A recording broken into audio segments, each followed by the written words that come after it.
আমি তৈরি করে দেখাবো ভাপা পিঠা। এখানে আমি 1 বাটি চালের গুঁড়ো নিলাম, এটা বাজার দিয়ে কেনা, আর সামান্য পরিমাণে নুন দিয়ে এটাকে মাখিয়ে নেব।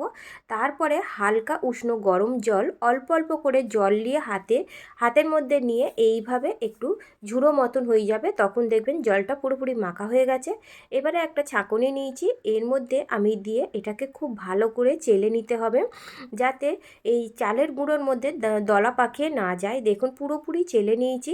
এবারে এখানে আমি আখের গুড় নিলাম, গ্রেট করে নিয়েছি, আর নিলাম নারকেল কুড়ো।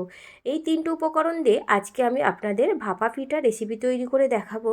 এখানে আমি বাটির মধ্যে একটু ময়দা দিলাম যাতে জড়িয়ে না ধরে। এই ময়দা দিয়ে ময়দাটা ফেলে দিয়ে প্রথমে আমি যে চালের গুঁড়োটা নিয়েছিলাম সেই চালের গুঁড়োটা দিয়ে চামচ দিয়ে এইভাবে হালকা হাতে চেপে দিতে হবে, খুব বেশি চাপবেন না।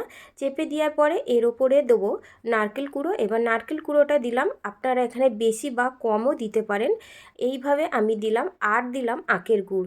এখানে আমি নারকেল কুড়ো আর আখের গুড়টা বেশি দিয়েছি, আপনারা যদি অল্প পছন্দ করেন তাহলে অল্প দেবেন। এবারে এর মধ্যে আবারও আমি ওই চালের গুঁড়ো দিয়ে দিলাম, 2 থেকে 3 চা চামচ দিয়ে আবারও এইভাবে চাপা দিয়ে আস্তে আস্তে করে চেপে দিতে হবে। আর একটা পরিষ্কার কাপড় দিয়ে এইভাবে চাপা দিয়ে দেবো।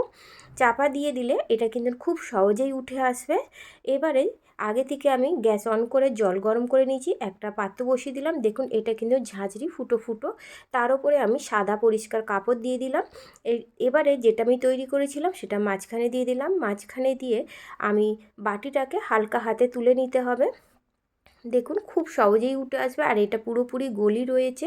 এবারে আমি এই কাপড়টা দিয়ে খুব ভালো করে এটাকে চাপা দিয়ে দেব। চাপা দিয়ে মিডিয়াম টু হাই ফ্লেমে রেখে এটাকে আমি 2 মিনিট ফুটিয়ে নেব।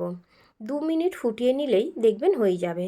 2 মিনিট পরে ফিরে এলাম, তৈরি হয়ে গেছে আজকের রেসিপি।